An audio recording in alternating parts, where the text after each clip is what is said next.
Hello friends, welcome to my blogging channel. তো তোমরা কেমন আছো? আমি কিন্তু দারুণ আছি। তো মাঝে গণেশ পুজো থাকার জন্য ওরই ব্লগগুলো দিচ্ছিলাম, এই ব্লগগুলো কিন্তু দেওয়া হয়নি।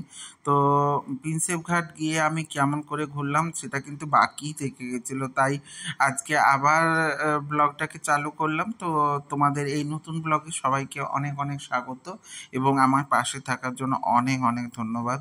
তো দেখো, প্রিন্সেপ ঘাট মানেই তো জায়গাটা ভীষণ ভীষণ সুন্দর, আর ওয়েদার তো দারুণ ছিল। তোমাদের আগেও বলেছে, সামনে গঙ্গা এবং আকাশ দেখো একদম পরিষ্কার, মেঘ মানে সাদা কালো মেঘের ভেলা এবং নীল আকাশ, তার মধ্যে হচ্ছে মা গঙ্গা বয়ে চলেছে এবং দ্বিতীয় হুগলি সেতু। তো সব মিলিয়ে তো দারুণ একটা রোমাঞ্চকর পরিবেশ। তাতে গিয়েছি মানে ভিডিও করব না এটা তো হতেই পারে না। বিভিন্ন রিলস বানিয়েছিলাম, শর্টস বানিয়েছিলাম। তার সঙ্গে সঙ্গে এই দেখো আমি গঙ্গা ঘাট থেকে উঠে আসছি, সেটাও একটু ক্লিপ হিসাবে নিয়ে নিতে বললাম আমার ছেলেকে। তো ওই ভিডিও ক্লিপগুলো করছিল, তার সঙ্গে আমি তোমাদেরকে দ্বিতীয় হুগলি সেতুতে যে নৌকা যাচ্ছে তো সেটারও একটু ক্লিপ নিয়ে নিলাম। আমার ওখানটা তো দারুণ লেগেছিল এবং অনেকগুলো নৌকাও বাঁধা ছিল ঘাটে, তো সেটাও খুব ভালো লেগেছিল।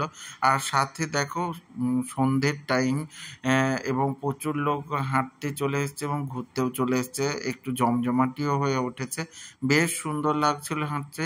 তো সামনে শঙ্কর আর পাপাই হেঁটে চলেছে, আর আমি আর মৌলি পেছনে পেছনে ভিডিও করতে করতে হেঁটে যাচ্ছিলাম। তো ওরা দেখো কাকাই আর ভাইপো হাত ধরে হাঁটছে, আর আমরা তো পেছনে ভিডিও করছিলাম। তো সব মিলিয়ে বেশ ভালো লাগছিল, দারুণ লাগছিল। আর ওর মধ্যেই আমি আর শঙ্কর মিলে একটু চাও খেয়ে নিয়েছিলাম, কারণ ওখানে বেশ কিছু চায়ের দোকানও ছিল, তার সঙ্গে স্ন্যাক্সের দোকান ছিল। তবে আমরা শুধু চাই খেয়েছিলাম, স্ন্যাক্স কিছু খাইনি। তো পাপাই আর মৌলি তখনও কিছু খায়নি, ওরা বললো আমরা চা খাবো না। তো দেখো নৌকা পুরো ঘাটে লেগে আছে, তো দারুণ লাগছিল সমস্ত নৌকা। ওই নৌকাগুলোতে কিন্তু পার হেড 200 টাকা করে ঘুরতেও যাওয়া যায়। তো অনেকটা টাইম ঘোরাবে, প্রায় 1 ঘন্টা করে ঘোরাবে বলে বলছিল। তার সঙ্গে সঙ্গে সন্ধে হয়ে গেছে মানেই ফোয়ারা সব চালু করে দিয়েছে, এবং ফোয়ারাগুলো দেখো বেশ বিভিন্ন রকমের লাইট দেওয়া ছিল, যেটা দেখতে দারুণ লাগছিল। তো তোমরা দেখো লাল, সবুজ, নীল বিভিন্ন রকম লাইট চেঞ্জ হচ্ছিল, আর তাতেও আমি একটু ক্লিপ করে নিলাম। আমার তো তোমাদের সঙ্গে শেয়ার না করতে পারলে কোনোভাবেই ভালো লাগে না। তো তোমরা কে কে প্রিন্সেপ ঘাট গেছো বলো তো, একটু কমেন্টের মধ্যে জানাও।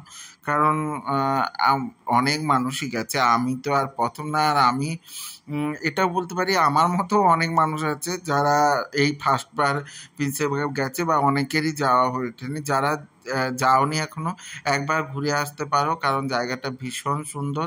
আর ছোটোখাটো ট্রিপের পক্ষে বা ঘোরার পক্ষে দারুণই জায়গা। এবং দেখো বিভিন্ন দোকান করা আছে, তো বিভিন্ন টিফিন করেও নিতে পারো, চাও খেতে পারো। আর পাশেই হচ্ছে, এ পাশে গঙ্গা আর ও পাশে হচ্ছে মানে রেল লাইন। তো সব মিলিয়ে বেশ সুন্দর জায়গা। তো আমরা গঙ্গার পাড় ধরেই হাঁটছিলাম, কিন্তু ওখান থেকে আমরা কিছু খাইনি, কারণ বাইরের থেকে কিন্তু ওখানে একটু দামটা বেশি। তবে যারা ঘুরতে যাবে তারা তোমরা ওখানে বসে খেতেই পারো। তো আমরা যেহেতু বাড়ি থেকে খেয়ে গেছিলাম, তখনও খিদেও সেরকম করে পায়নি। আর দেখো একদম সন্ধ্যের সময় মা গঙ্গাকে কি সুন্দর দেখাচ্ছে, মানে এত সুন্দর দেখাচ্ছিল। এটা তো তোমরা ক্লিপ হিসাবে দেখছো, চোখের সামনে দেখলে সত্যিই বলছি মন ভরে যাবে। আর তার সঙ্গে সঙ্গে ফুরফুরে হাওয়া, সব মিলিয়ে তো দারুণ জায়গা এবং দারুণ ঘোরার পরিবেশ।